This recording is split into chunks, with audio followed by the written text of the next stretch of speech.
Gracias. Recording has stopped. Desea hacer el uso de la palabra. Stopped. Recording has stopped. Sí, adelante. ¿Puedo? Me da la palabra, doctor. En conclusión, Sí, adelante. esta de estos mandatos es, ¿perdón? ¿Se escucha? ¿Se escucha bien? Fuerte y claro, hermano, fuerte y claro. No, me parece que en realidad Pedro.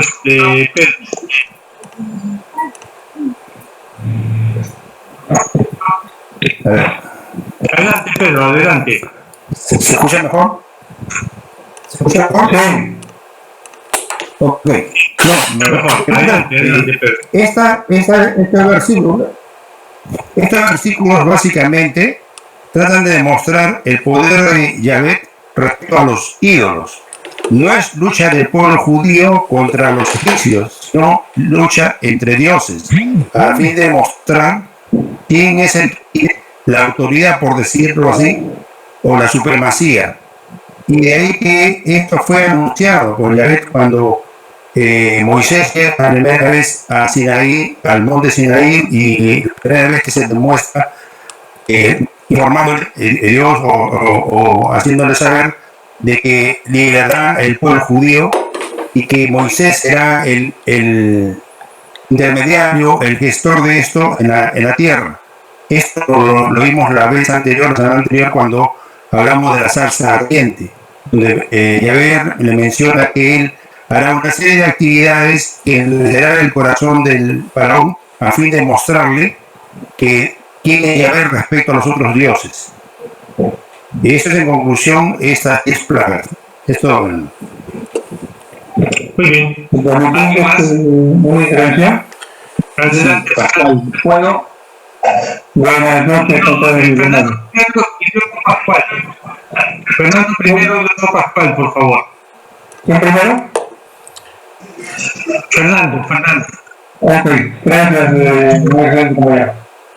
Hay dos aplicaciones que podríamos tener con respecto a las plagas, de las cosas que he venido contando, de las 10, las aguas que, por ejemplo, que se convierten en sangre.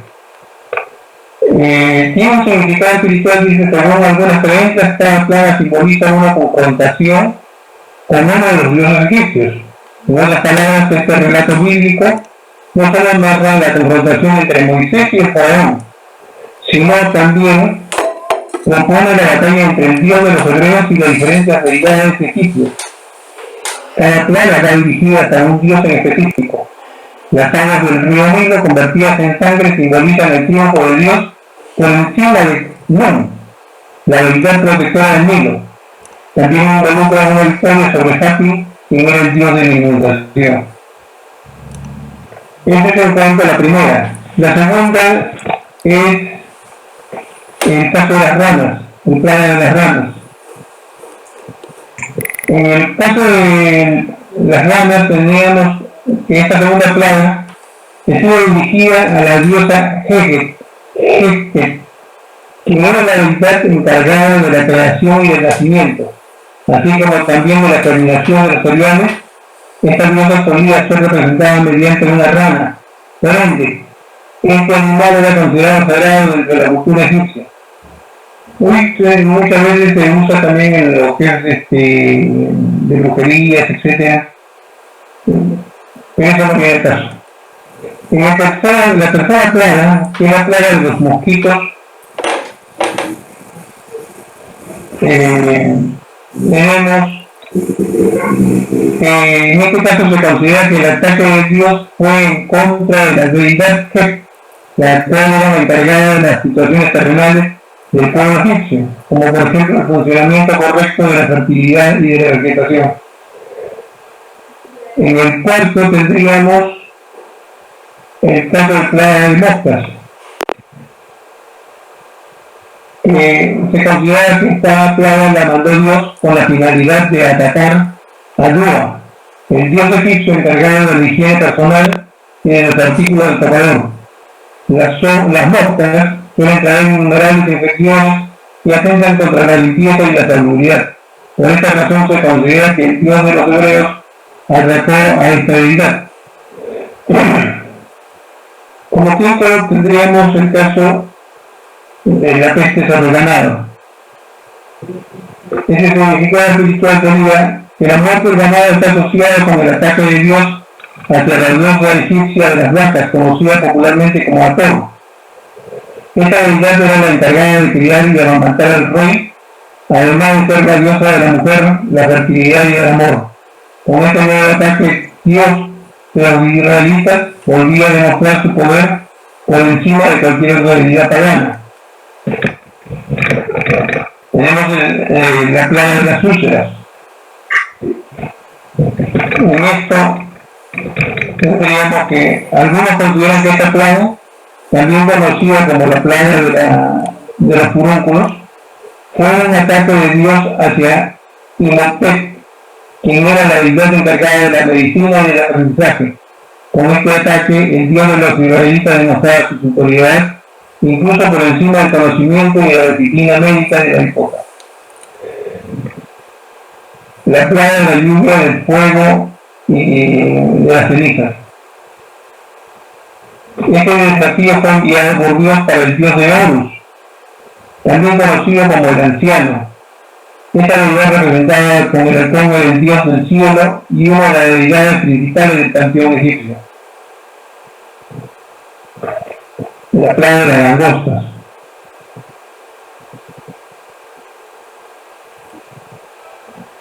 Esta peste estuvo dirigida hacia Shu, quien era la deidad encargada de proteger el aire, los vientos secos y las atmósferas.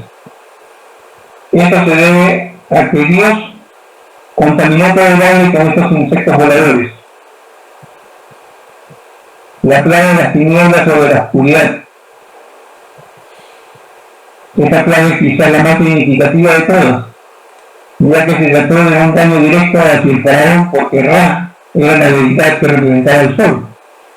Y el gobernante egipcio se le emparentaba con este dios. Además, Ra era el padre de todos los dioses y el juez supremo. Y por último tenemos el ángel exterminador. En esta plaga estuvo dirigida hasta tres deidades principales. Isis, una de las diosas más importantes de la mitología egipcia, ya que su enfoque principal era la maternidad y velar por los enfermos. Osiris, dios de la muerte y protector de los fallecidos, y Horus, el primogénito de Osiris, e Isis, quien es representado como un niño. Estas son las 10 plagas que están concadenadas con los dioses egipcios y, como vemos, de los dioses menores a los dioses principales, en todos salió victorioso Yahvé, el dios de los israelitas. Esa es la parte que quería mostrar nada más. Muchas gracias. Compañero Pascual Luza. Muchas gracias, mi excelente compañero. Bueno, en primer lugar, para decir que concuerdo con buena parte de las intervenciones que han tenido los compañeros capitulares, en considerar que efectivamente este estudio que se ha hecho de la figura de Moisés representa, constituye, diría más bien, digamos, la explicación de una pugna de religiosidades, ¿no es cierto? Y podría entenderse que es la clara muestra de la supremacía de lo que después ha sido la religión con diversos matices, pero en general podríamos decir la religiosidad judeocristiana. Ahora, sería muy bueno precisar que dentro de la revisión que se ha hecho, la más consistente, Moisés no aparece como una figura de rey, sin que eso signifique, digamos, una desvalorización de la figura de Moisés, ¿no es cierto? Moisés, que está registrado en la historia egipcia y también en la historia del pueblo hebreo, y es reconocido por este pueblo como un liberador, no sé si liberador, un libertador, ¿no? Porque los libera, y esto lo más importante es que estaba escrito, ¿no? Libera al pueblo judío, los rescata de la esclavitud faraónica, y luego los conduce a la tierra prometida. Y una cosa muy importante es que no llega con este pueblo a la tierra prometida, se queda muy cerca antes de cruzar el río. Y también me parece que es materia de que en algún momento podamos revisar cómo es que este viaje, esto que se conoce como el éxodo, dura 40 años, ¿no? Y el simbolismo que tiene este largo viaje de 40 años. Recordando además que previamente Moisés había estado 40 años en las tierras donde se fue digamos, a protegerse de la persecución de los egipcios, y estuvo en las tierras de Jetro 40 años. Entonces, y si uno revisa después qué importante es el número 40 años, 40 días, 40 días y sus noches, por ejemplo, de la lluvia en los tiempos de Noé, 40 días en el desierto, del propio Moisés en el monte Sinaí, y 40 días del propio Jesús en el desierto, etcétera, etcétera, ¿no? Bueno, esas eran algunos aportes que modestamente quería dar. Muchas gracias. El compañero Menotti Yáñez también desea hacer uso de la palabra. Menotti, ¿está? Bien, buenas noches a todos los compañeros capitulares. ¿Se me escucha bien? Sí, se escucha perfecto. Estoy en Iquitos, tenemos problemas de conectividad, así que voy a ser breve y hacer mi comentario con relación a los trabajos leídos que me han parecido extraordinarios, y los comentarios también, teniendo en cuenta que esta etapa de la historia, que como historia tiene un significado espiritual, y posteriormente hay un trabajo de National Geographic donde acredita la presencia de estas plagas de manera científica también, ¿no? Y señala una serie de argumentos bastante válidos con relación al real desarrollo de estas plagas. Yo quisiera más bien, tomando ese referente histórico, también simbólico, espiritual, científico, trasladarme a este momento y referirme a lo que estamos viviendo ahora. Esta plaga del coronavirus, que ha crecido de manera exponencial, que no tiene un límite, que no marca rangos de edad, que no tiene diferencias, tiene incidencia, énfasis, pero no diferencias, que nos está trayendo serios estragos. Entonces, así como la historia cuenta que Moisés y Aarón se acercaron al faraón a pedirle que por favor dejara partir a los hebreos y no los mantuviera esclavos, fueron transmisores de lo que Dios pretendía para con él. Y claro está que el faraón no les hizo caso, rechazó las peticiones que le hicieron y se desencadenaron las plagas, siendo la última la muerte de los primogénitos, ¿no? Entonces, eso sucede, y esta experiencia que estamos viviendo ahora nos debe hacer reflexionar, primero por la dureza que esta pandemia del coronavirus con su consecuente enfermedad del COVID-19 nos está golpeando. Muchas personas se están enterando que sus familiares han muerto y no pueden darles una despedida, un último adiós. Estamos confinados en nuestras casas, en nuestros departamentos, en nuestros lugares, para tener cuidado, ¿no? Hasta que se halle una respuesta mucho más contundente de la que pueden desarrollar en estos momentos las autoridades. Entonces, nos debe llevar a la reflexión, nos debe llevar a ver qué hemos hecho mal, por ejemplo, en salud. ¿Qué hemos hecho mal en salud todo este tiempo? Todos estos años de vertiginoso desarrollo científico, tecnológico, a tal punto que nos hemos puesto a un nivel como hombres, como individuos, tan individualistas y tan poco solidarios, que creo yo que es un llamado de atención. Es un llamado de atención también a aquellos que de una manera u otra han decidido gobernar los pueblos por los tiempos venideros. Que hay cuestiones que son prioritarias y fundamentales como la educación y la salud. Que los menos favorecidos tienen que ser reconocidos como seres humanos. Que todo extremo, toda tendencia de poseer bienes y riquezas en extremo a tal punto de que pueden pasar 30 vidas y no gastar lo que se tiene, y el otro lado de creer de que todos tenemos que tener lo mismo y exactamente igual, sin preponderar el esfuerzo que deben tener los seres humanos para vivir. Entonces, hay que potenciar, hay que pensar, hay que reflexionar, tener un espíritu más solidario, más bondadoso.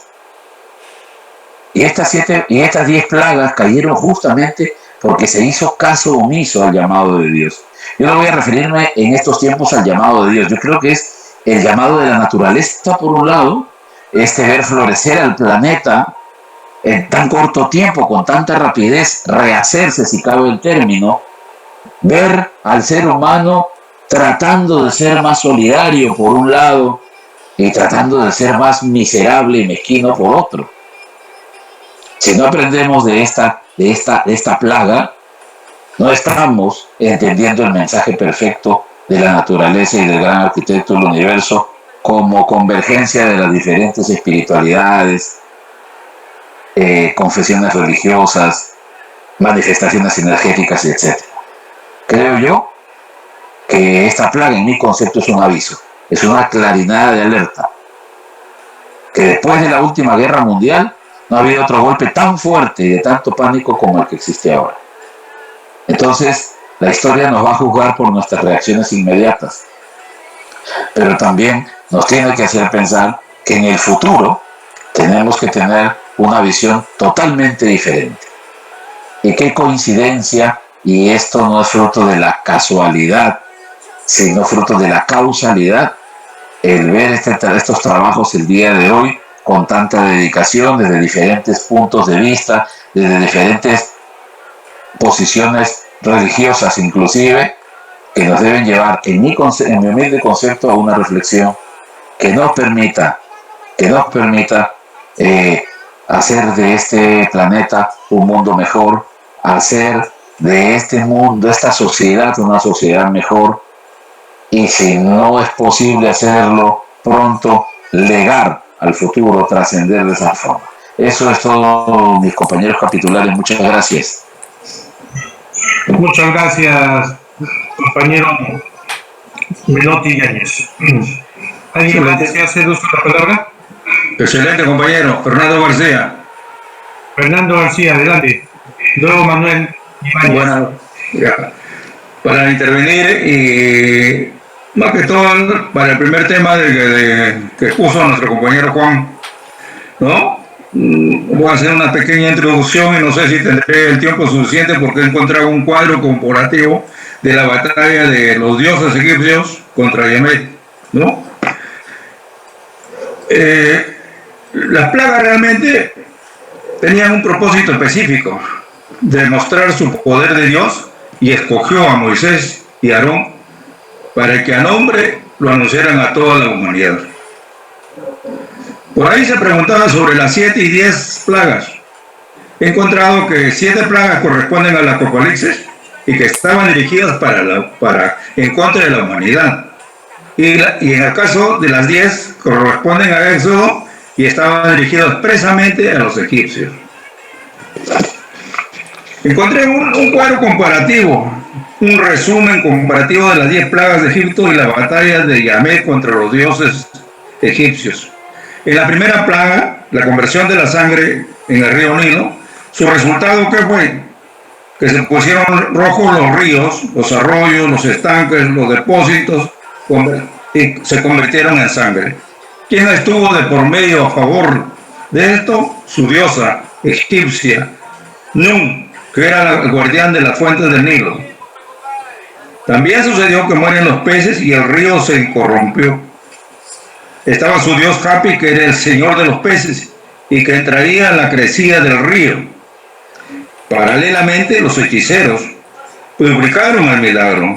Interviene Osiris, que era el símbolo de la fertilidad y la regeneración del nido.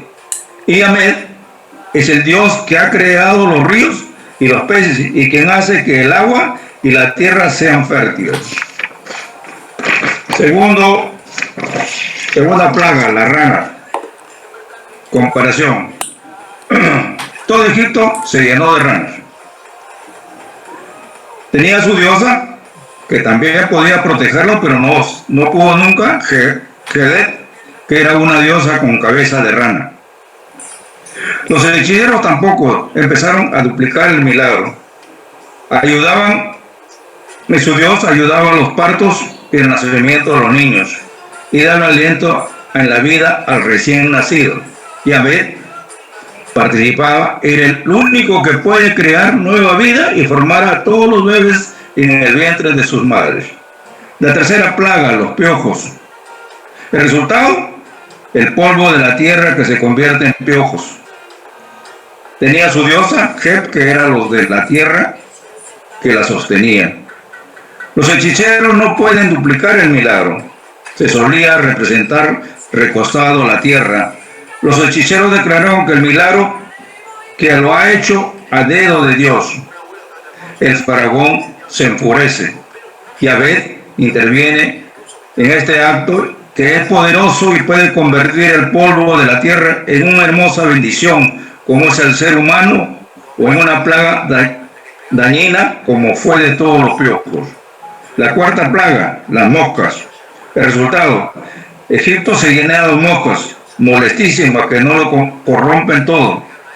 Y tenían su dios Jepri, era un dios con cabeza de insecto, como el escarabajo. La tierra de José es protegida, simboliza la renovación de la vida.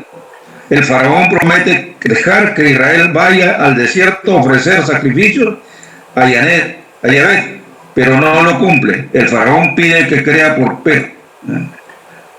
Entonces sus dioses intervienen simbolizando la renovación de la vida y la era del sol en la mañana y quien lo empuja por el... Y Yahvé, ¿cómo interviene? Quien renueva la vida es la única, después de extirpar la molestísima corrupción, y solo da la paz duradera de un ser humano.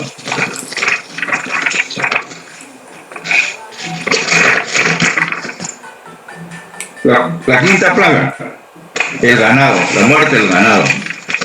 Su resultado, como todos ya vieron, muere todo el ganado. Pero muere el ganado solamente de los egipcios. De los israelitas se conservan, y son los únicos que tenían luz donde habitaban. Y también interviene su dios de los egipcios, Hathor, que era una diosa comúnmente representada como una vaca o como una mujer con cabeza de cuernos de vaca. El resultado también, la tierra de José y su ganado es protegido. El faraón otra vez se enfurece. Y la diosa representaba que la fernimidad y la música, el baile y el amor y la sociedad. Y Yahvé cuida incluso a todos los pajarillos del campo, y la vida y la muerte y el reino de la vida está en sus manos. La sexta plaga, las úlceras o sarpullidos, como se dice, ¿no? Como resultado, dio a los hombres y a las bestias, solamente a la parte de los egipcios. Los hechiceros también participaron, y es el faraón el que surge. Ahí intervienen sus dioses, que tampoco pudieron hacer algo, como Isis, que es una diosa de la muerte y de la vida y de la salud. Era invocada en encantamientos y curación, y se consideraba la madre divina del faraón. Otro diosa, Inopet, que era un sumo sacerdote que se convirtió en dios de la medicina de la seguridad. Y Yamet en esa época, el que sana, el que perdona, el que muestra pecados y el único que tiene vida eterna en el mismo. Séptima plaga, el granizo o las tinieblas. Su resultado es el granizo y fuego y mata a mucha gente y animales, pero solamente de los egipcios. También destroza toda la hierba de los árboles. José es protegida y el faraón confiesa que el pecado se vuelve a endurecer. También tuvieron en esa época sus dioses. Nut, que era la diosa del cielo, de los astros y de la estrella.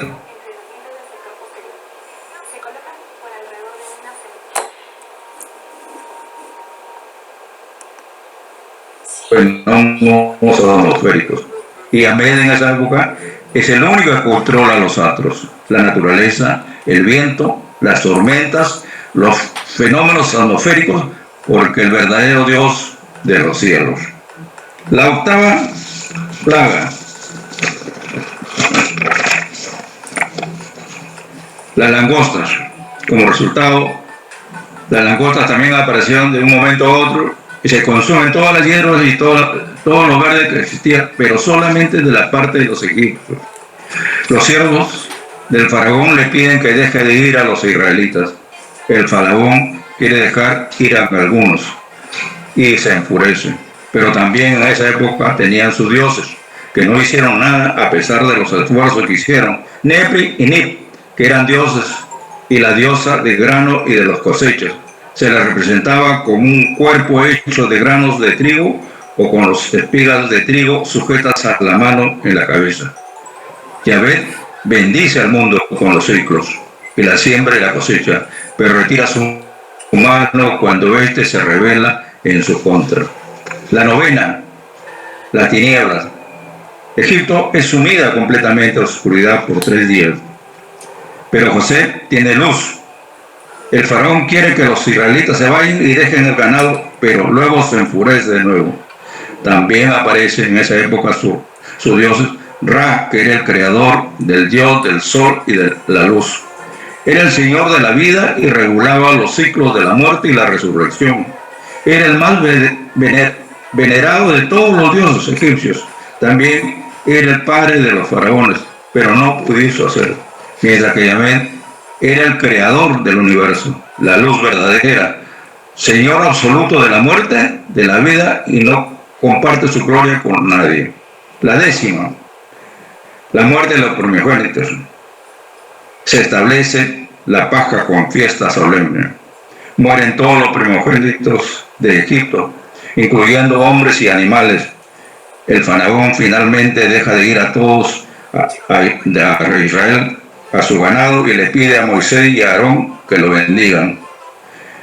Ahí ya ve, esta plaga fue un juicio directo de Dios verdadero sobre todos los dioses falsos de Egipto, incluyendo a Faraón, quien también se consideraba un ser divino. Eso es todo, excelente compañero. Muy bien. Manuel Icañez pidió el uso de la palabra. Luego de eso haremos un resumen y concluimos. Adelante, Manuel. Muchas gracias, muy excelente compañero. Quería hacer me interesó mucho lo que expuso nuestro compañero Víctor Moscoso con respecto a lo que había hecho la investigación de Moisés a través de los mormones. Y me ha hecho recordar el trabajo que presentamos sobre los hijos de Sedequías. Entonces, lo que he podido entender y lo que era el compañero Víctor Moscoso nos ha relatado con respecto a lo que han encontrado de Moisés, de acuerdo a los mormones, repito, es que si no hubiera sido Moisés, tal vez el que pudo haber liberado el pueblo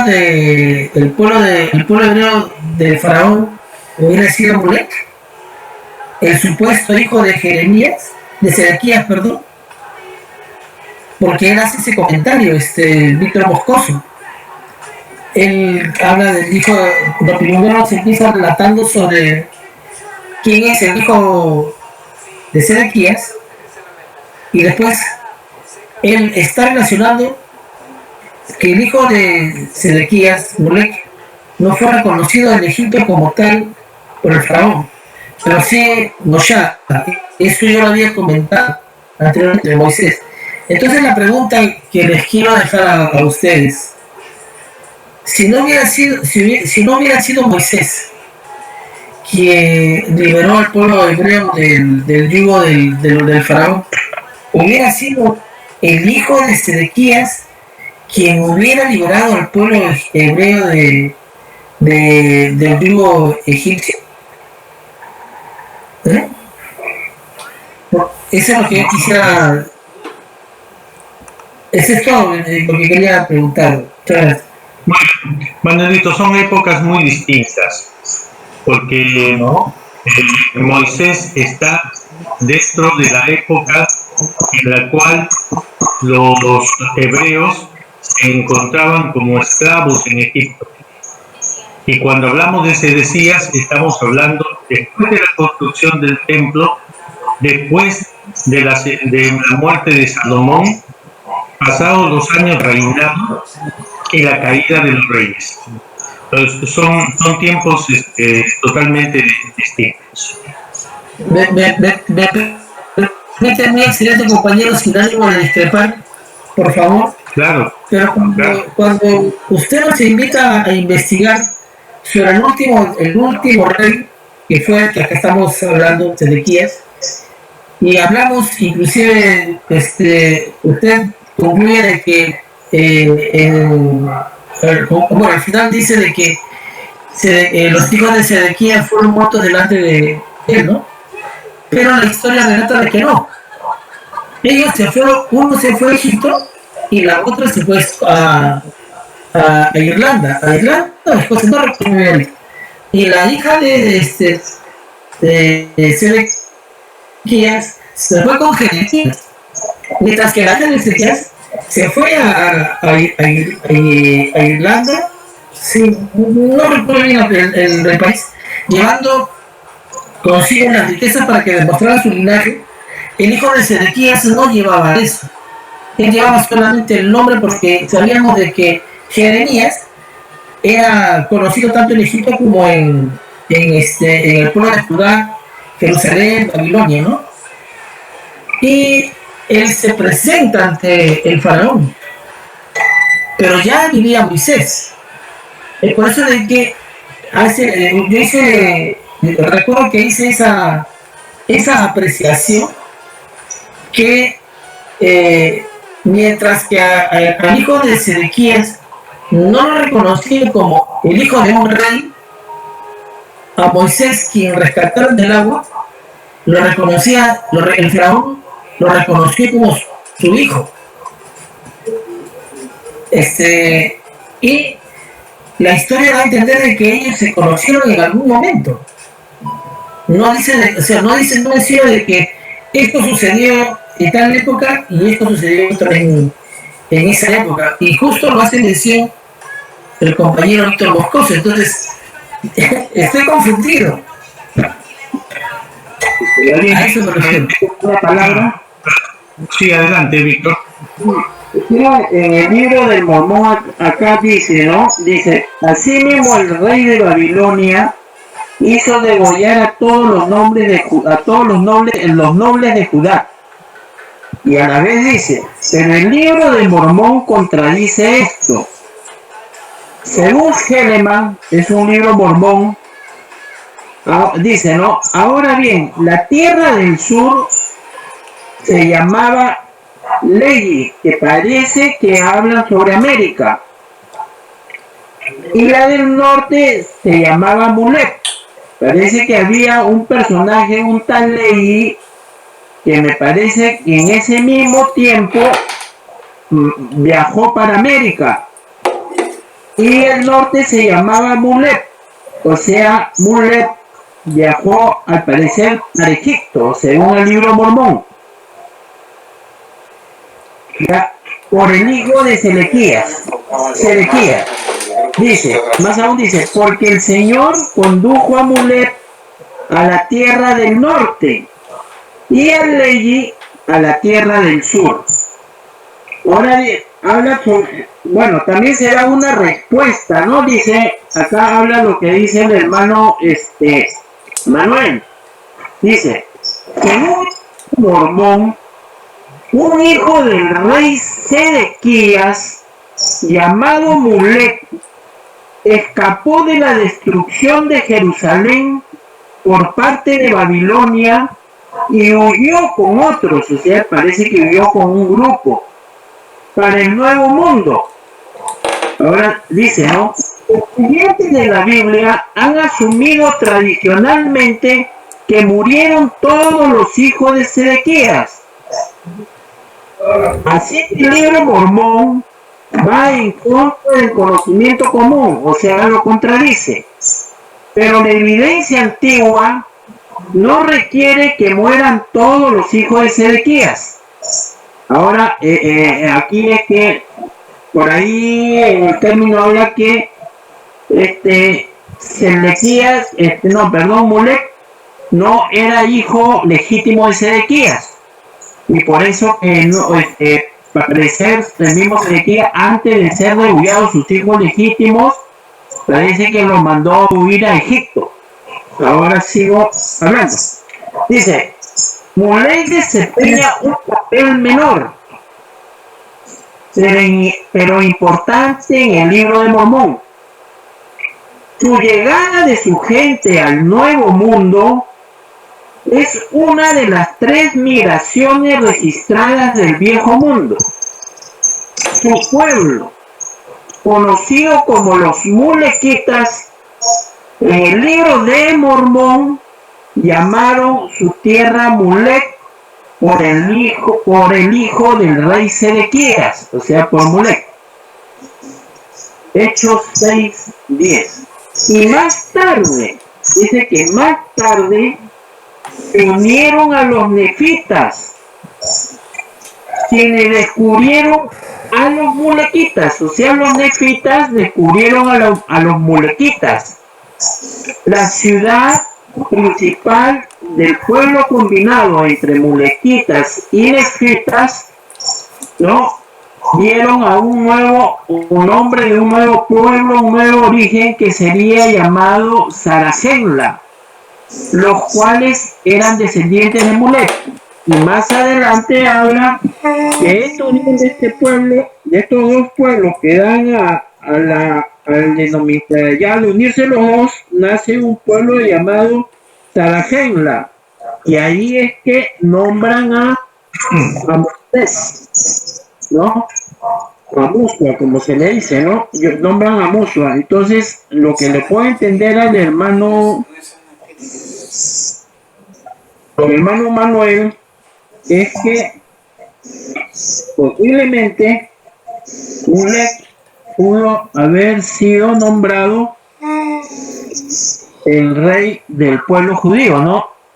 Es más o menos lo que le trato de entender al hermano Manuel. No sé si me puede aclarar esta parte también. Muy bien. Yo ya estoy confundido ahí. Por eso, ubiquémonos en el tiempo. Me permite, muy brevemente, compañero. Exacto. ¿Quién desea hacer uso de la palabra? Pedro Pablo Díaz Lavado. Pedro Pablo. Sí. ¿Puedo? Sí, adelante. Gracias. Muy excelente, compañero. Muy buenas noches. Con vuestra venia. Excelentes compañeros capitulares. En primer lugar, hay que situarlos en el tiempo, como vos bien lo dices, ¿no? El pueblo judío siempre ha esperado su líder o su Mesías, y en todos los tiempos han tenido Mesías o líderes que los han liberado o los han libertado, Juan, de acuerdo al término como quieran emplearlo. Uno de ellos líderes o Mesías fue Moisés Rabelú. o sea, Moisés, nuestro maestro. En segundo lugar, lo que comentan sobre el libro del Mormón, no sé cuán cierto sea, pero una cosa sí les digo que los Irish, o sea, el pueblo Irish, jamás fue buen navegante, en primer lugar. Nunca fueron navegantes. Los navegantes han sido los nórdicos, los fenicios, ¿no? Los persas, han sido los griegos, han sido navegantes. El pueblo hebreo Los calderos. en primer, y lógicamente durante los pueblos hebreos después de la diáspora en el año 70 de esta era común, ¿no? Recién se dispersan por todo el mundo conocido, ¿no? Pero es muy difícil que el mundo hebreo, un hebreo haya llegado a América. ¿Por qué? Por las razones que acabo de decirles, ¿no? Nunca han sido navegantes. No era un pueblo de navegantes. Eso sí se lo digo con toda claridad. Últimamente, en el norte, entre la India y la Mongolia, ¿no? Prácticamente entre China e India hay un lugar donde se ha descubierto la última tribu perdida de Israel, que es la tribu de Manasés o Manasé, y los cuales están retornando, ya están retornando a Israel después de 2 siglos, después de 2 milenios, perdón, ¿no? Y están retornando, se ha comprobado, el gran rabinato de Israel comprobó efectivamente que la tribu perdida de Manasés, la que nunca se supo dónde se había ido durante la diáspora. Bueno, ellos llegaron hasta la India, ¿no? Y se han comprobado que todavía mantenían los rituales, los ritos hebreos en ese fin del mundo, en ese confín del mundo, ¿no? Entonces han sido reconocidos, y ustedes verán pues medio chinitos, judío chino, ¿no? Lo que ya desde hace muchos años se conocía como el caifán. Caifán se le denomina al judío chino, pero en el caifán le decían los chinos a ellos, ¿no? Esa es la situación, pero es muy difícil, como voy a repetir, que hayan venido a América porque simplemente no eran navegantes, y segundo, que no era un medio hábitat, empezando por ahí. Esas son las situaciones reales. Esto es lo que quería aportar, muy excelente compañero. Muy bien, ya para terminar entonces, enfoquémonos en el tiempo. El templo recién se construye con Salomón. Y Salomón es mucho después de Moisés. ¿Correcto? Viene el cautiverio después de Daniel. 400 años cautivos con Egipto. Después del cautiverio con Daniel viene la liberación recién con Moisés. Después de Moisés vienen las tribus. Después de las tribus, el pedido para que se forme un reinado. Y el primer rey es Saúl, proclamado por Samuel. Después de Saúl viene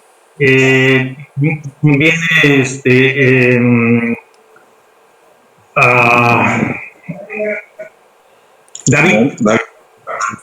Después de David viene Salomón. Después de Salomón viene la creación del reinado. Después de eso vienen los reyes menores. Y el último de los reyes menores es Sedecías. Después viene la conquista por los babilonios. Cautiverio nuevamente durante 70 años. Liberación y la reconstrucción del segundo templo. Así que Moisés está muy lejano en el tiempo con Sedecías. Y menos aún los de Sedecías podían regresar en el tiempo para ubicarse con Moisés. Pero ¿a dónde vamos con todo este estudio que estamos haciendo? La idea de estudiar a Moisés es encontrar el arca de la alianza. Las señales que le da Dios a Moisés para hacerse anunciar. Y el pacto, porque después que sale huyendo Moisés de Egipto, es encontrado casi y ayuda a las hijas de Yetro. Se casa con Séfora, aprende a ser pastor y de ahí escucha un llamado. Y en ese llamado él se va hasta el monte Horeb. Y en el monte Horeb, ya atraído por la zarza ardiente, escucha el mensaje de Dios y Dios le dice: yo te he elegido para que tú lleves mi palabra, para que liberes a mi pueblo. Y tu hermano será tu profeta.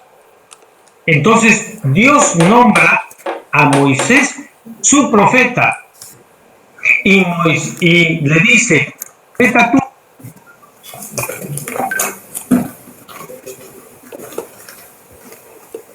¿Se fue? ¿Qué pasó? ¿Se fue el audio? Se fue el audio. Doctor César Bazán, se le ha ido el audio, gracias. Ya, ok. Decía entonces que cuando Dios nombra a Moisés como su profeta y el liberador de su pueblo, su voz le dice que la voz de Moisés, que no sabía hablar, va a ser Aarón. Entonces el profeta de Moisés es Aarón, quien después, cuando están vagando los 40 años en el desierto, se convierte en el supremo sacerdote. Entonces Moisés es el profeta, Aarón es el sacerdote. ¿Y a dónde vamos? ¿Recuerdan ustedes? Se ha mencionado también en las exposiciones que realizó muchos prodigios Moisés.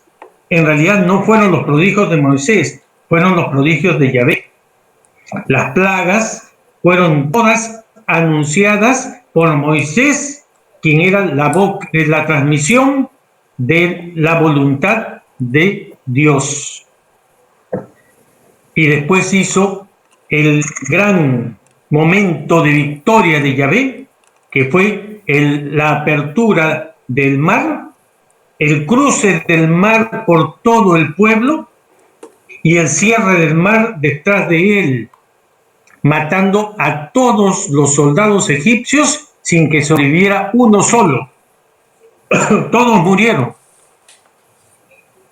El faraón los vio, presenció todo este milagro y se retiró, vencido. Sin embargo, las tribus fueron vagando por el desierto y flaquearon en su fe. Y cuando estaban sedientos y estaban hambrientos, blasfemaron contra su Dios. Esta blasfema contra su Dios se tradujo en la ayuda que Dios les dio. Convirtió un manantial que estaba infectado en aguas puras para poder beber el agua. Después hizo caer maná del cielo. Y después, al llamado de Dios, Moisés se retiró al monte nuevamente para recibir la palabra de Dios y las tablas de las leyes. Durante ese tiempo que Moisés fuera en el desierto, nuevamente dio la fe y ni siquiera Aarón lo pudo contener. E hicieron un vellocino de oro y lo adoraron. Y cuando Moisés regresó ante semejante profanación, rompió las tablas de la ley.